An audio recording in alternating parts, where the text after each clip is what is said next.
Hey guys, welcome to the live. Welcome back to my porch. Hopefully the outside noises aren't too loud so that you guys can hear me. But happy weekend. Hey Tracy, hi Mama Bierman, hi Becca, hi Megan, hi J Rose, hi Santa, hi Brian. So I'll just wait for you guys to log on. Hope you guys are having a great week. I know I'll give you guys a big hug.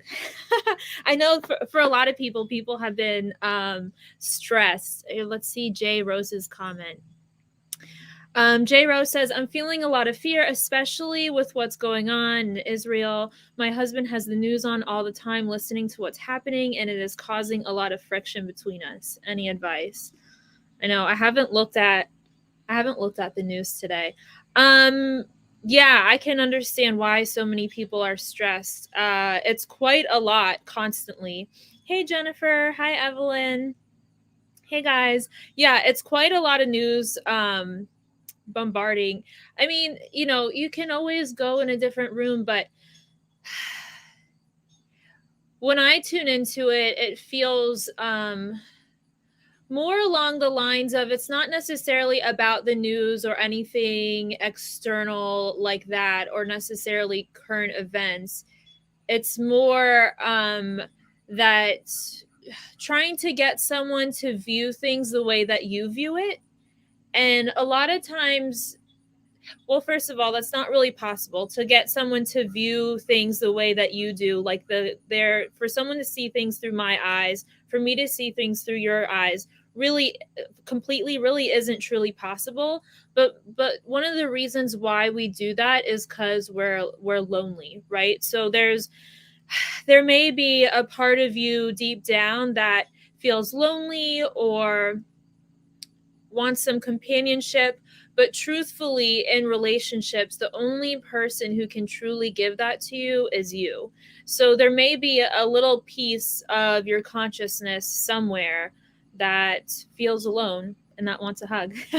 But anything external to us, like even in this big news, right? So this big news that's coming out in the war or whatever, if it triggers us, there's something inside of us that is looking to come up and to be addressed. So there might be some place, and it's very common. It's very common to feel lonely. If we're always wearing a mask, if people are always wearing masks, the Mama Bierman says your backdrop is stunning. It's the reflection. So actually, I'm looking out at the big tree. But if we're always, this is the thing that really a lot of people are doing. Everybody does this, but if you're always wearing a mask, so I've talked about this before. The authentic self goes into the background, and people create personalities that are worn on the outside. And basically, it's just a bunch of defense mechanisms, right? And so there's a big part of the human race that is always feeling lonely because we've put on these defense mechanisms or masks to be loved, accepted, whatever, to deal with the world. And it's not really the true self. So you can't truly be loved, or how can you truly know if you have connections with other people unless you're willing to be yourself? So that's kind of what I feel when I tune into it, J Rose. But I feel it too. I haven't looked at the news today. I probably won't look at all today. It's not very. It doesn't give me the warm and fuzzies. So yeah, that's how I feel about it. And I'm just going to make sure on the homepage that everybody is okay with logging in. And if you're watching this well, I guess if you're having trouble, you wouldn't be watching this, but I posted the link on the homepage of Patreon. So let's see. Becca says, happy Friday the 13th. Oh yeah, it is Friday the 13th. Ben MIA, love your stuff. Thanks. Can you help me to remember the first 7 to 8 years of age? Do I have a block? Did something happen? Can't remember dreams either. I don't know. I don't really think that not being able to remember dreams necessarily means anything. A lot of times, I think sometimes, I've heard people, and this has happened to me before, where you have dreams that are predictive or that mean something. But I think a lot of times dreams are also just the brain or the subconscious processing information.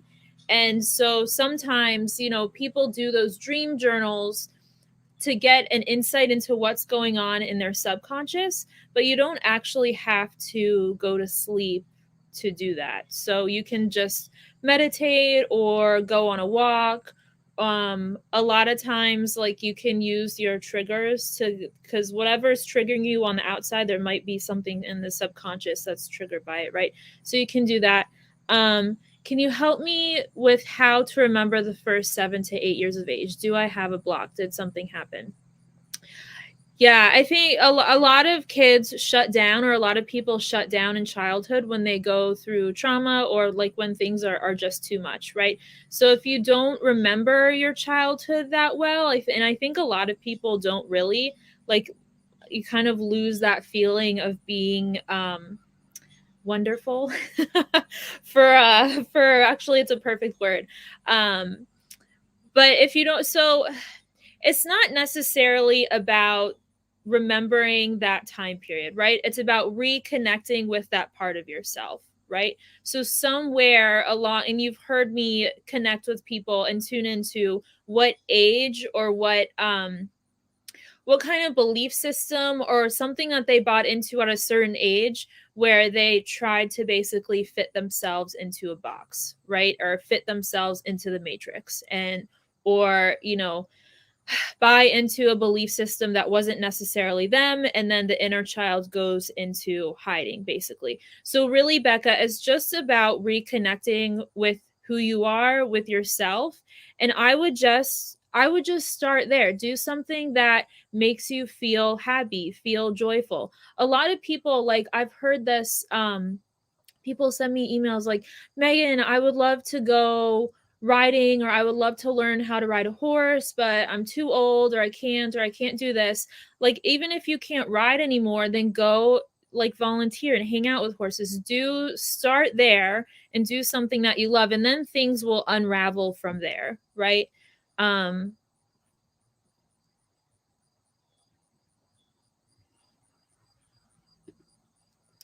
J Rose says, "Thank you, Megan. I do feel lonely around him. You look beautiful, by the way."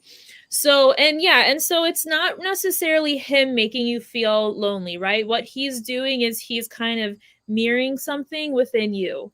And that's kind of the idea of a partnership. I think a lot of people view marriage as, well, they look at it as coming from lack, right? So I need someone to complete me, right? So I'm going to marry like a doctor or whoever, I'm going to marry a Sports Illustrated model, and then my life is going to be X, Y, or Z. Those are extreme examples, right?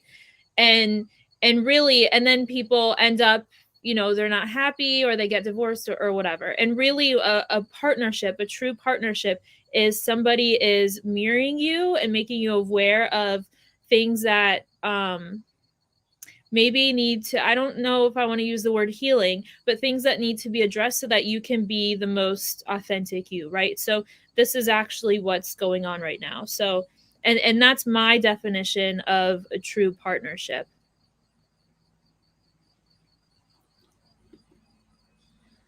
Megan. Oh, I love your dog. I know that he just passed away. I'm sorry, Megan. I probably said this before. Maybe I said this the last live. I don't remember, but I'll say it again. I don't know why I'm so drawn to black and tan dogs. My Rex is black and tan, and then Lola is black and tan. And so Rottweilers are the same coloring. So, um, but Megan says, I think some of the stress and fear comes from confusion. There's so much going on, and it's hard to figure out what is really going on.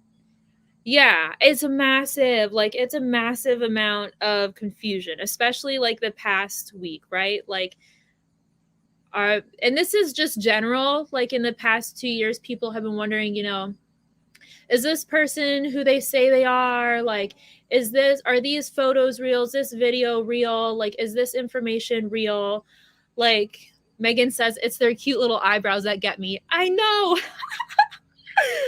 Oh my gosh. I'm going to lose my train of thought, but my brother would always make fun of my dogs because I got them both when they were puppies, and their eyebrows were like these tan, thick orange eyebrows, made them look so angry and mean, but they're like the opposite. But I love the doggy eyebrows that are so cute.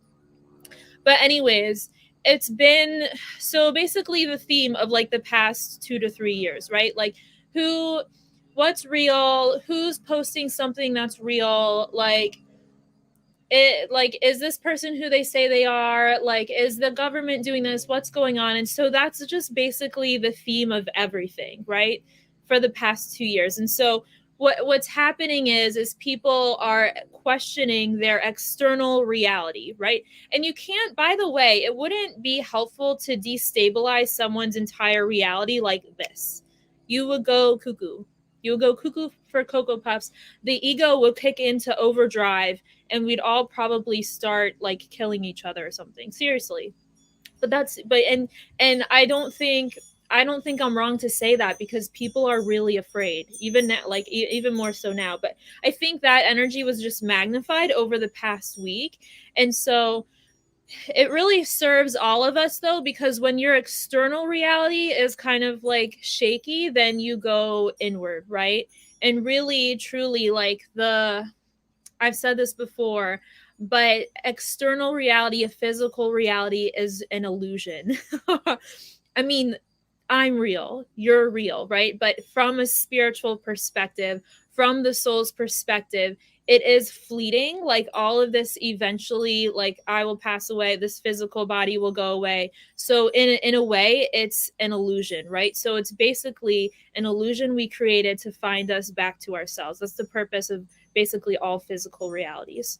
So the purpose of everything is just to find your way back to yourself. So if it confuses you, if it's afraid, ask yourself why. And then the answer that comes to your mind, write it down, and don't judge it. Like keep asking it questions. Why do you think this way? Why?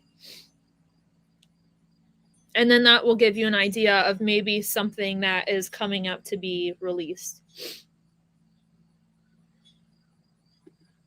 Megan says, I agree with you. You really have to take a huge step back and let it unfurl. Yeah. I mean, we don't need to watch the news every day. Becca says, I remember riding bikes, so I do ride a bike now with the hubs. Thanks. I like bikes too. I'm just going to check on the homepage. And there were a few good questions on the homepage.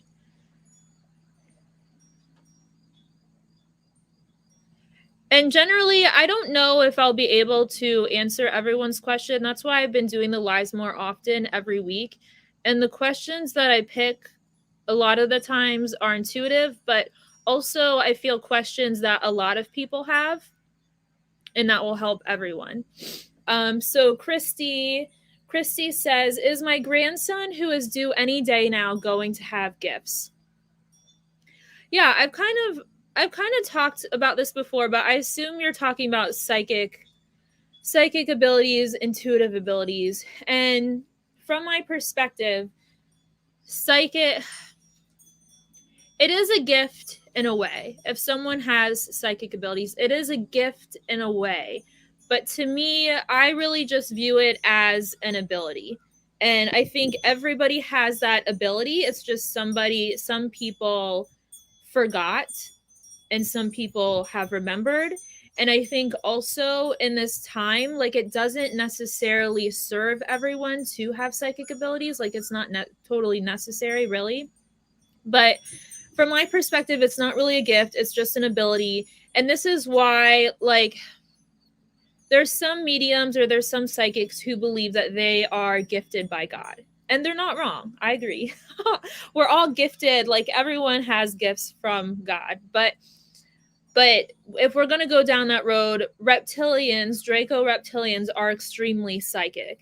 Most races in the universe, there's many races in the universe who we wouldn't perceive from where we're standing to be godlike, if that makes sense, but have psychic abilities and can read people.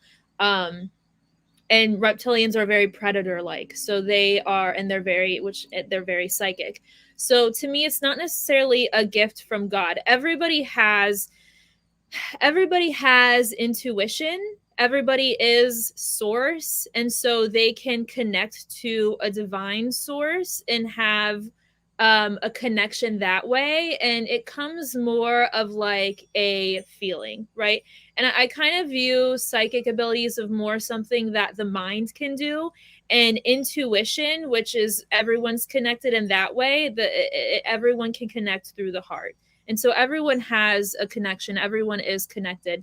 And I think if you have psychic abilities, it doesn't indicate if you're chosen or anything like that. But maybe you're somebody who is supposed to do maybe like some type of work that a psychic reader does or a medium does, and then maybe it will develop from there. So yeah, that's kind of my perspective on it. Hey, Francis. Hi, Marisa. And then Christy also says, why am I unable to make contact with galactic beings?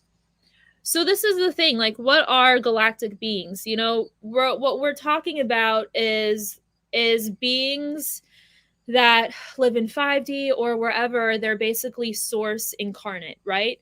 So why would you need to connect with them if you're from the same source? Does that make sense? So, and I have my contact, which there's more to come to that story, but in due time. But and why, Christy? When you go to connect with anything psychically, so you are connected to galactic beings. Everyone is connected to them because we're all connected to the same source. So you already have a connection there. But really, source, God, creator, is looking for a connection to itself. And so that's why we are born in the first place, is to kind of forget who we are and then discover ourselves again. So it's like a surprise. It's like a nice surprise, right? So I bet, Christy, if you dug deep enough, you're looking for a deep connection within yourself, right? And if you're asking why you don't have, and so there's that perspective.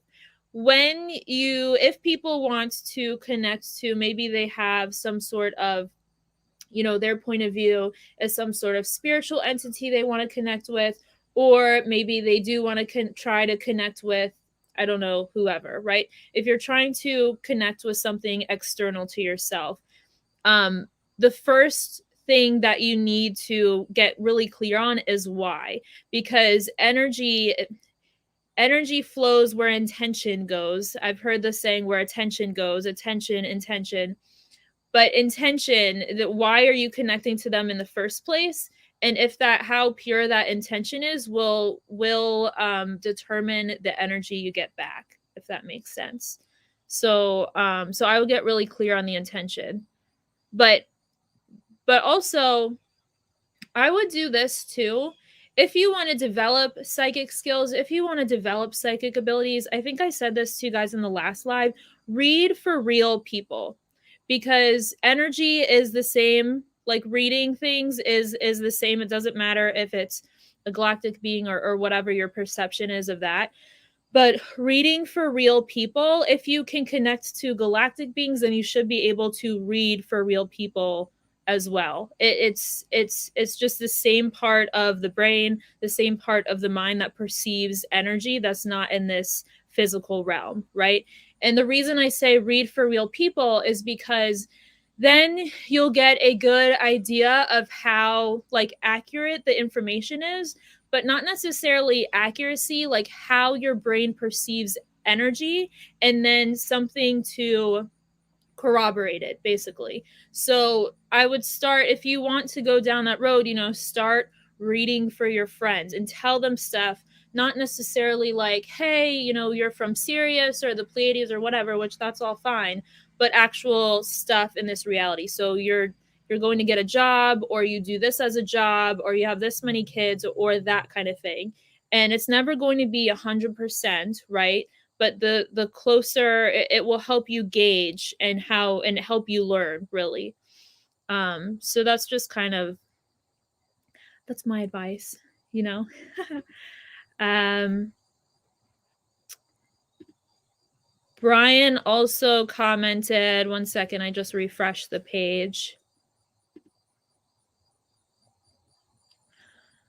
Brian also commented, he said, we are in a rapidly changing world with many tragedies piling up. People are understandably frightened.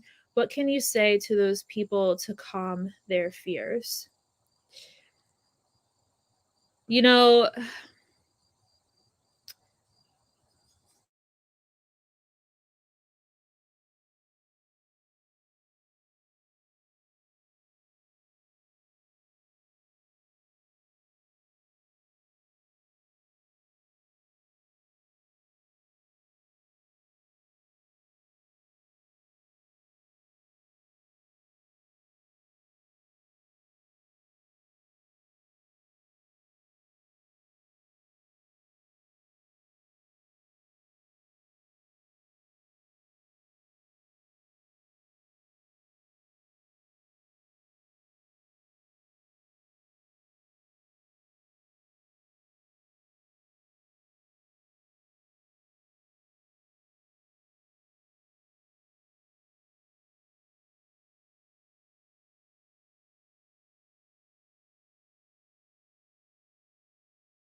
okay, can you guys hear me?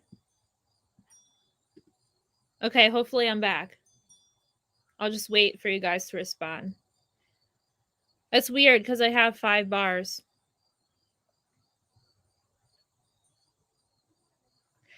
So, anyways, as I was saying,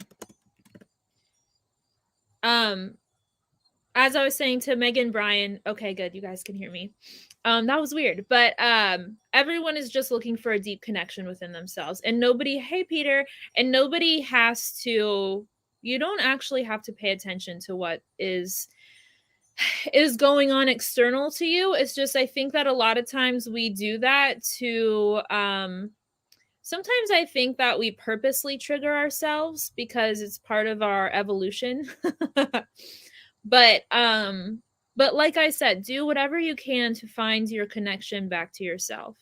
And a lot of the times it's just the ego brain that is in the way, but you can use it as a tool to come back to yourself. Ask it questions. Always, you know, question the ego. You'll never go wrong. There's a B. You'll never go wrong with questioning the ego. Santa says, I find it difficult to read for my near family. Yeah, probably because you know them. So you already have like a filter or a perception of who they are, and you have a connection to them. So you're seeing them, like if you try to read for your sister, you're seeing it through a sister's lens, especially when you first start out. It will be hard to separate yourself from that perception. So the best way to do it is for strangers or people you don't know that well. And then you don't automatically have this filter or perception of somebody.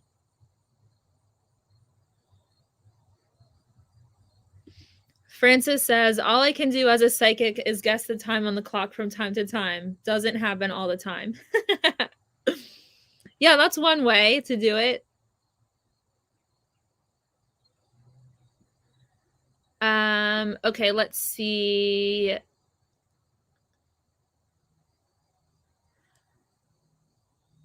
I'm not skipping anyone. I just went down to Reggie's question. He says, "Hello, Megan. This is a question about horses.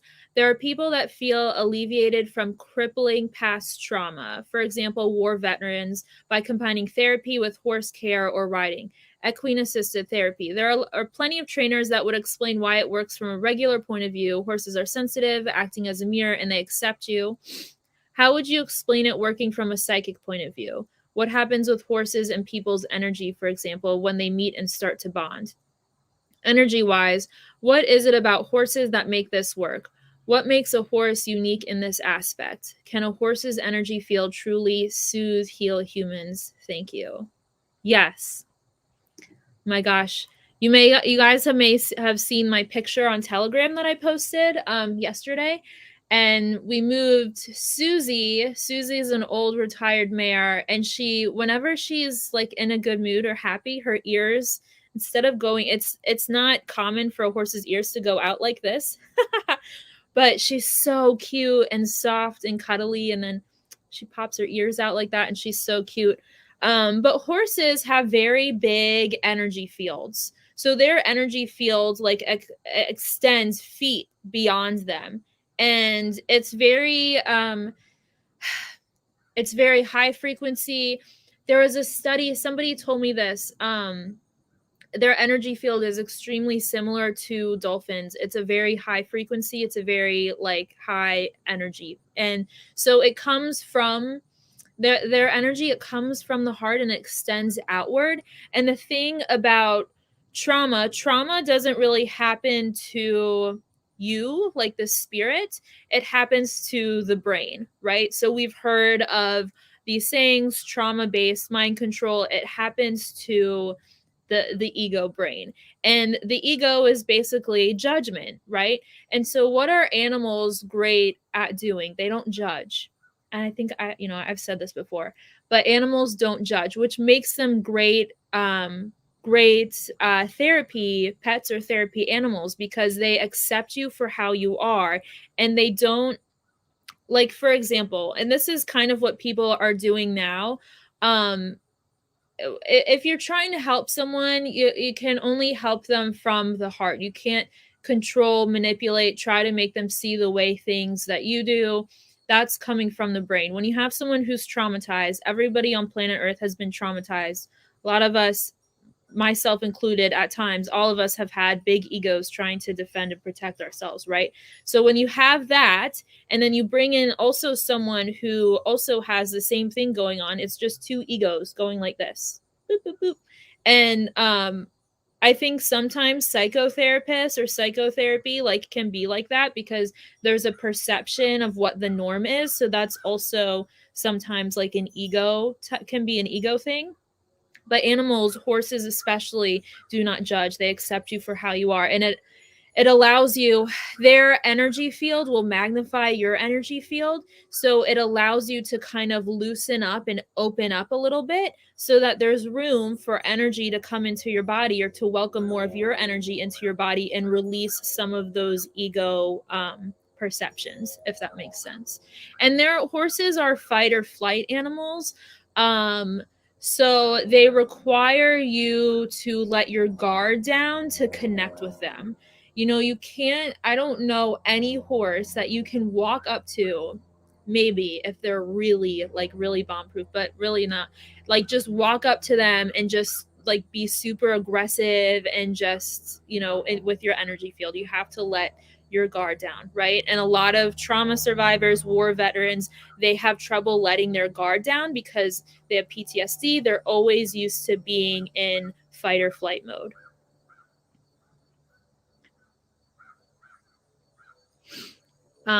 Heather says, I find that the easiest way, strangers are so much easier to read. Yeah, generally, I agree.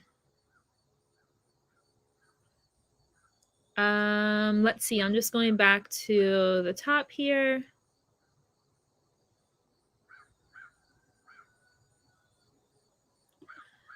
Heather says, last night I closed my eyes and seen a little girl in a blue dress chewing gum. She didn't tell me who she was. Any idea? Okay, let me get a drink.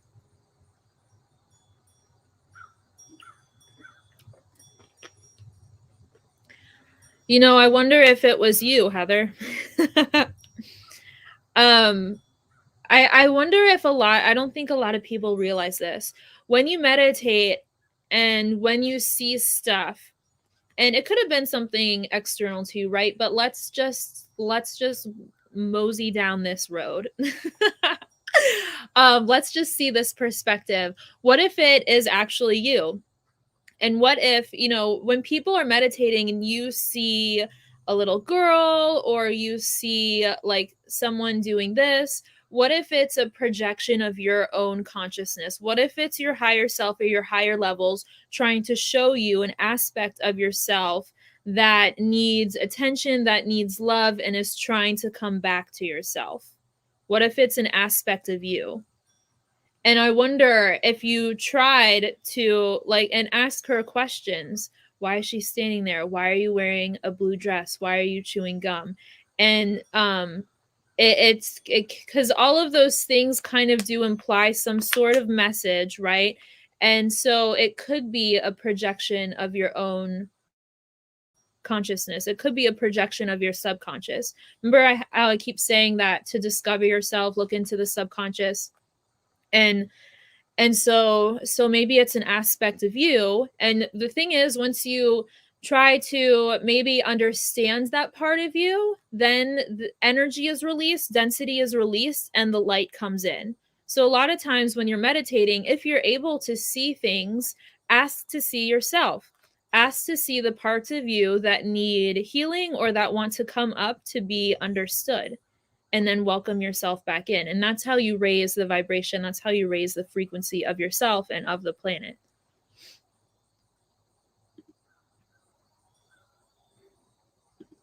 Heather says, I swear you are probably correct. I laughed as soon as you said it.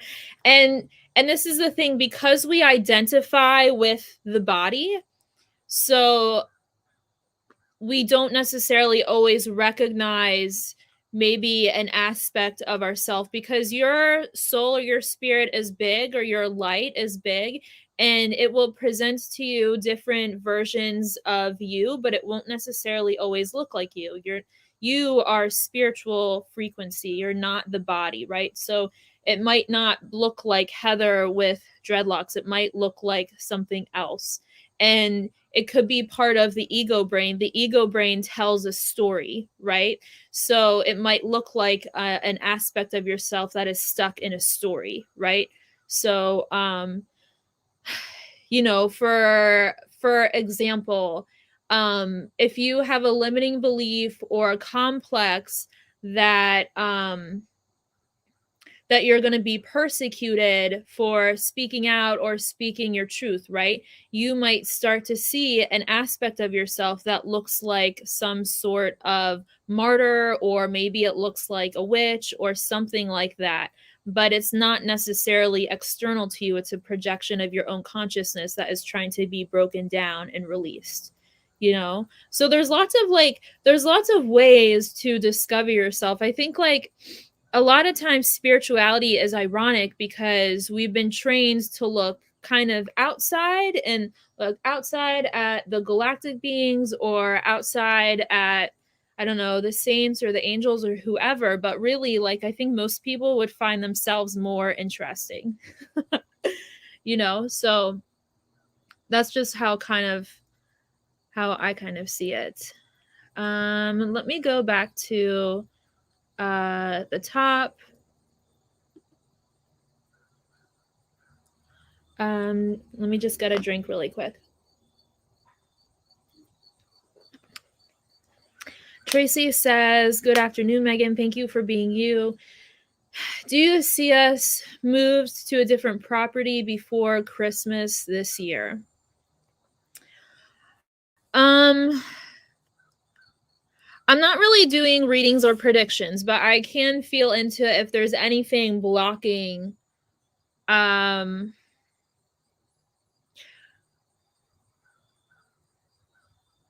when I tune into it, I feel like there's and everyone is like this, but a deep need to predict the future, um to to have control over everything, like control over food, water, resources. And it feels like this is coming from the root chakra.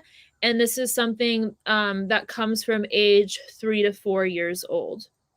So I feel like, you know, if you looked inward, because there's some sort of belief system, it's like I'm unsafe. That's how I feel. Like and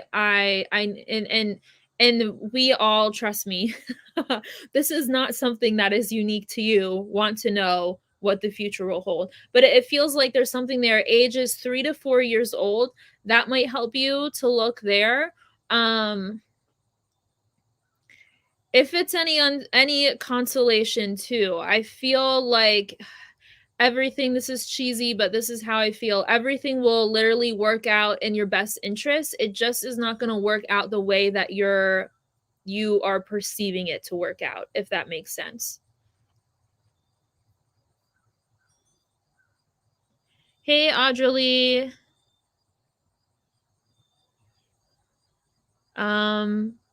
Eileen says, "Hi, everyone." Eileen says, "Don't you think all images are actually projections of ourselves?" Well, I think that it depends on what level you want to go to, but I think that we could, you know, be really philosophical, and that would just confuse the heck out of people. So it depends on how how deep you want to go, or what level you want to look at it from. From a basic standpoint, it really truly, everyone's part of source. So anything external to you in a physical reality is external to you. All images are external to you. Even if you perceive a little girl, that is also something that implies that there's some sort of physicality to it, which is also an illusion. So it depends on how you want to look at it.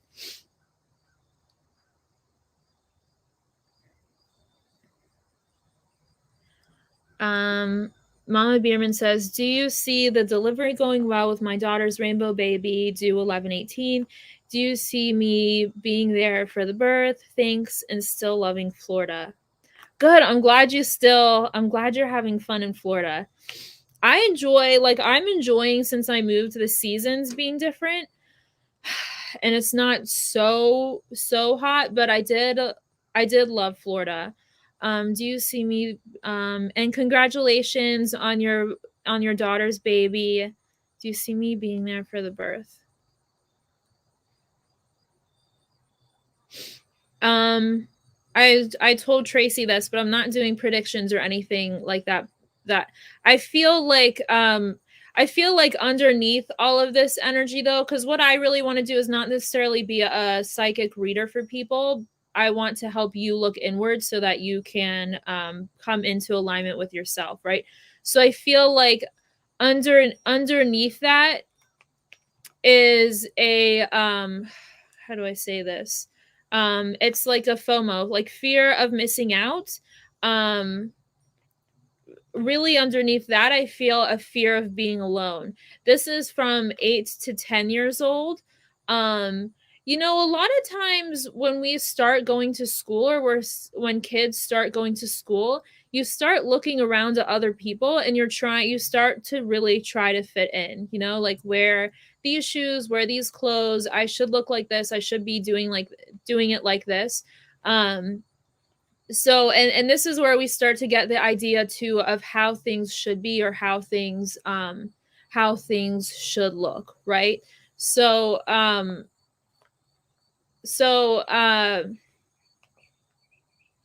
trying to decide how to put this into words. So it feels like there's an energetic connection there. There's a part of the inner child that is drawing your attention to this too. but I feel like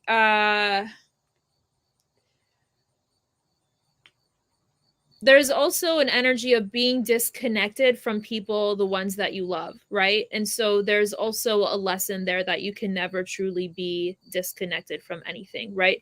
And so when we start to perceive ourselves as the body, then then of course we can be disconnected, right? Because my body is not connected to yours, right? But we're all connected through the heart. So I feel like there's I feel like the baby coming into the family is a child or an aspect of light that is really going to bring the whole family together. I can feel that. And I wouldn't be surprised if there's other family members that don't necessarily talk all the time, or maybe there's rifts that help bring that this child helps bring the family together in that way too as well. So I can feel that, and I can pick up on that. Hi David.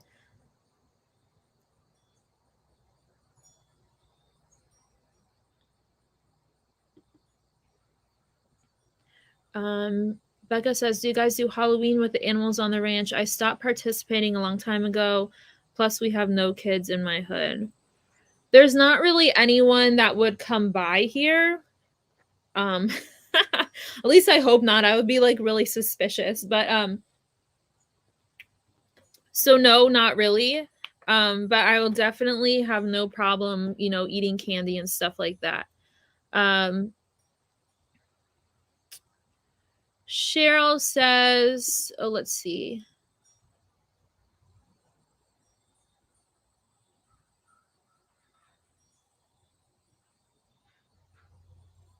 Cheryl says, can you give your opinion on sleep? Is the body or soul doing anything at this time? What's the point? And if time doesn't really exist, why do I feel crappy when I don't get enough sleep? Well, it depends, like if I say something that maybe a couple of you have asked me about time, and like again, it's the way that you want to perceive things, right? Like technically time exists in a physical reality, right? And so it exists when you are existing or in the body in a physical reality, right?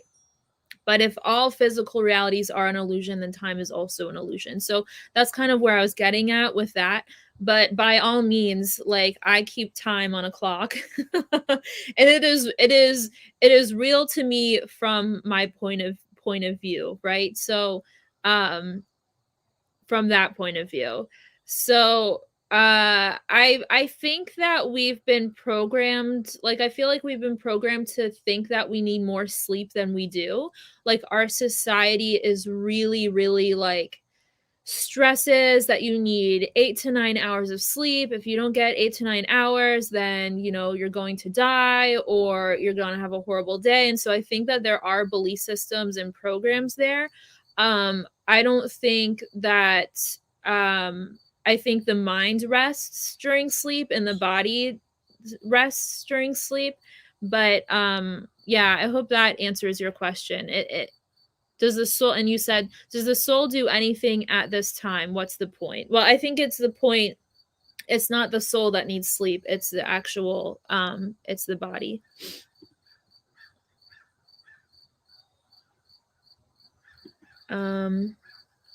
Megan says, Megan is correct. This baby will bring a family together and people you would not expect. Tap into us with our rainbow baby. Enjoy it and soak up the love. Sending loving vibes.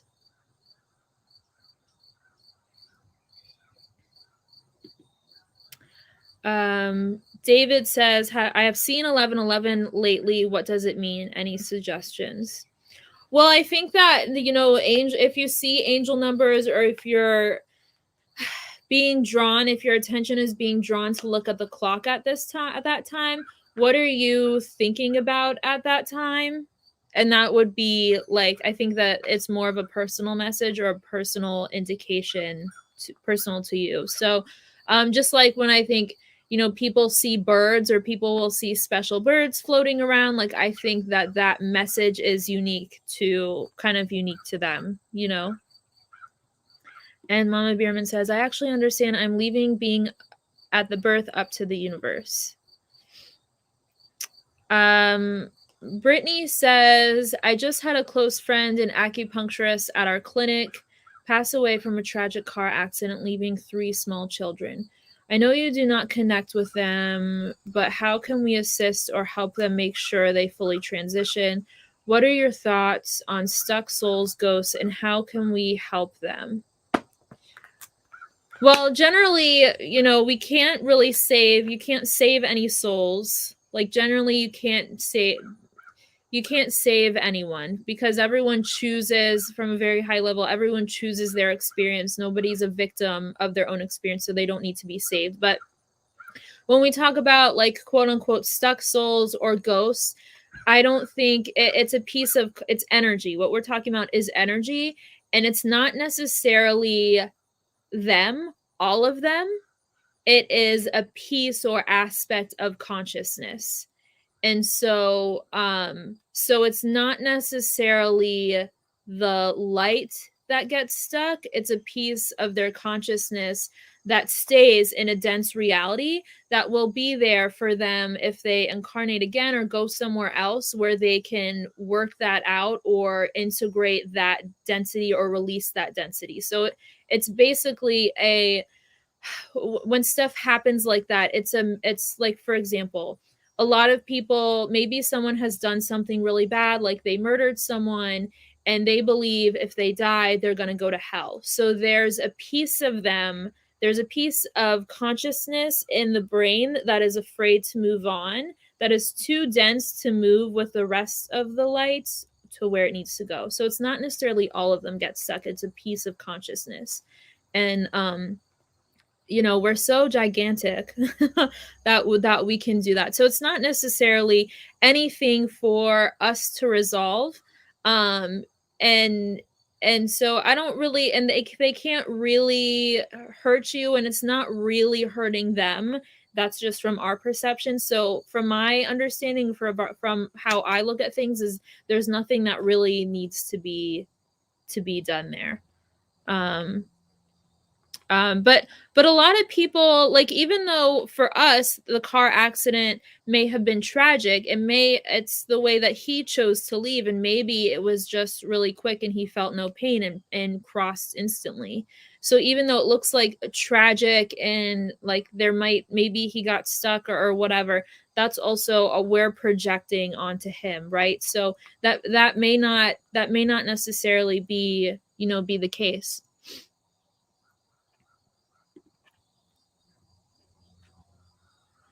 Audrey says, I heard this explanation of time in this life, it with the clock, days, weeks, but in the 5th density and above, time exists in the now moment like a spiral. Everything happens and exists right now. In 5D, they still have time. There's just a different perception of time because the density is different, if that makes sense. So, hey, Marsha. So 5D is still a physical reality. There's not really, how do I say this?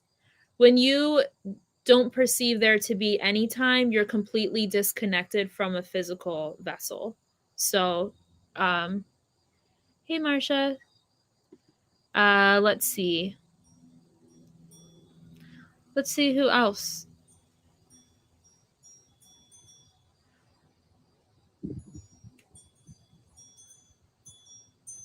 Barb says she wants to move to Florida. Hold on, let me just refresh the homepage really quick.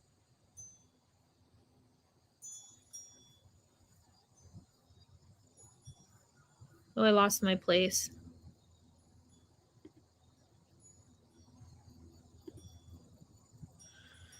Barb says, I want to move to Florida, praying not to have to spend the winter in North Carolina. Can you tell me if the land or house I'm looking at is for me? I'm hoping to build on the beach in a certain community and then live nearby to watch the build. Oh, that's so exciting.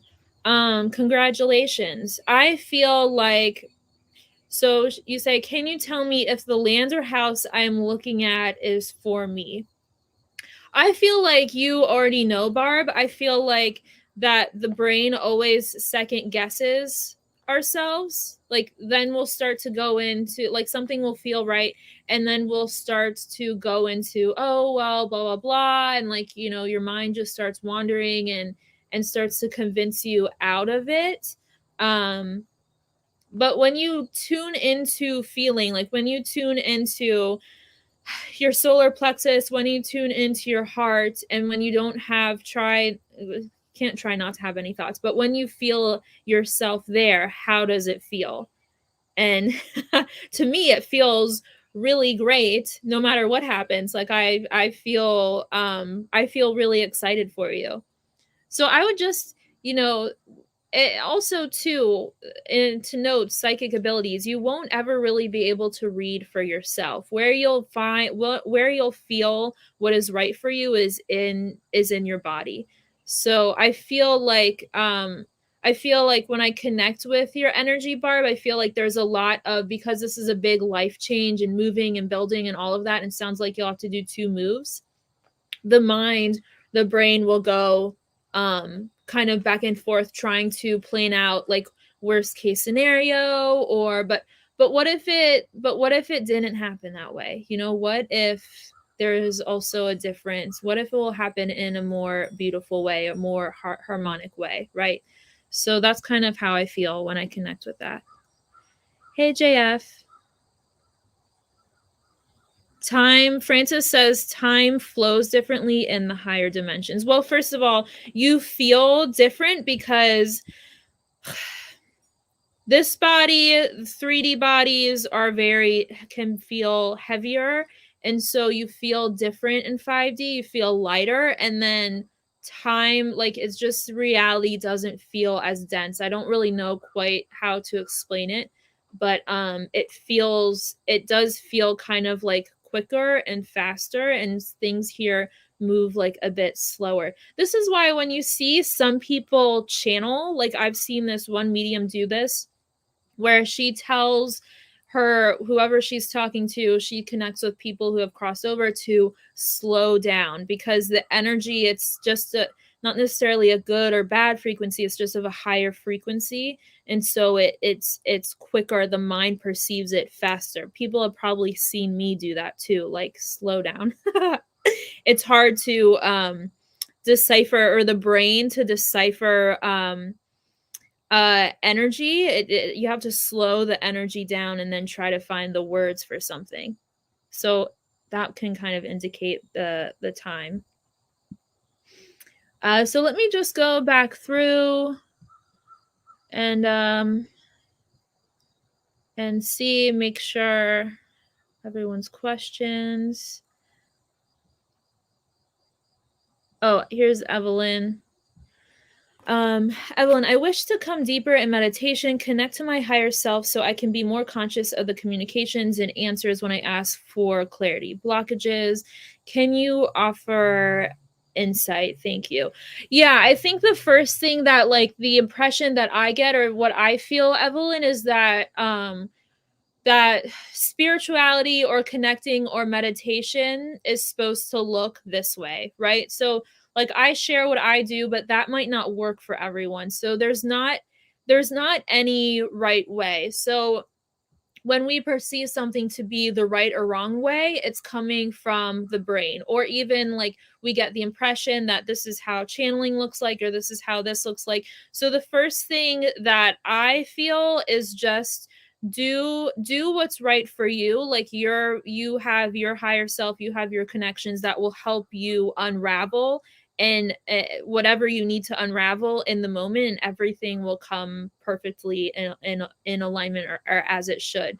So I feel like there's the judgment of it should look this way, or should be this way, or this is what meditation looks like. There's a judgment there, and it comes from the brain, and it may be, and the reason why we do this with spirituality is we do this with other things in our life. So I feel like and a lot of times we mimic when we're children, we mimic our parents. So I feel like how things should be, there is some sort of, it may come from a mother figure and it may come from the sacral chakra around 4 to 5 years old, of this is how I should be or how things should be. There's some sort of perception there. So I feel that. And then when that's in the brain, then that will kind of block you from receiving insight, or that will be a filter, so to speak. So that's kind of how I feel with that. Hey, Whitney. Whitney says, what are your thoughts on oracle cards? I've used oracle cards in the past, and really this is a good answer for Evelyn's question. Really, like, you pull an oracle card, it will have like a message or whatever, but really how I use them is I would just read the energy off of the card, which doesn't, I know it sounds weird, but I would just that's just how I did things. That's how I perceived it, right? So, but you can use oracle cards as a tool, right? Like, I don't think that there is anything wrong with that. If you decide that you want to try to read people, then why not use oracle cards to help you as a tool, and then maybe eventually graduate out of them, right? Same thing with tarot cards. But a lot of people make really like beautiful oracle cards with beautiful drawings and stuff. So I quite enjoy the artwork. Um, so that's how I think of them. When we are in, Marcia says, when we are in an extremely positive heart source space, can we shift momentarily into 5D?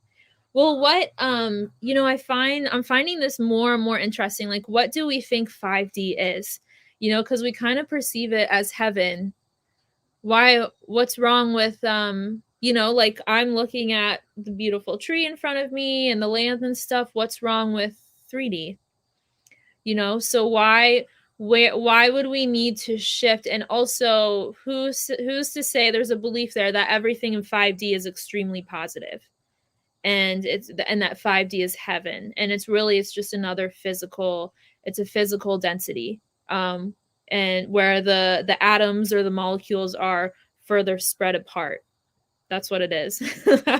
Which is like definitely unromantic, right? But there's a power in that, knowing that source is where you are. So you can shift the way things look on the outside by shifting into source. And why can't we do that here?